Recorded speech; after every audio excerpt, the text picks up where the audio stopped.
This is best effected when in the investigation of the case of disease, along with the exact character of the local affection, all the changes, sufferings and symptoms observable in the patient's health and which may have been previously noticed when no medicines had been used.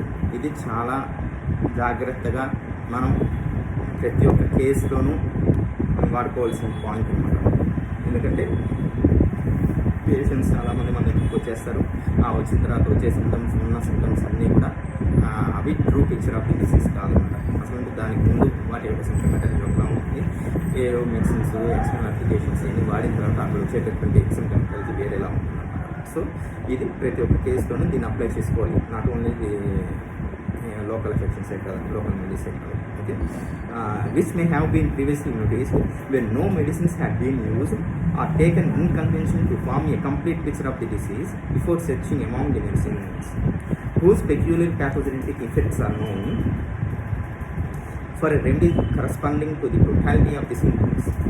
మొత్తం మనం collect చేసుకున్నటువంటి totality of symptoms మొత్తాన్ని కలుపుకొని పోయేటటువంటి దానికి తుల్యమైన దానికి సమానమైన మెడిసిన్ని search చేసుకోవాలి.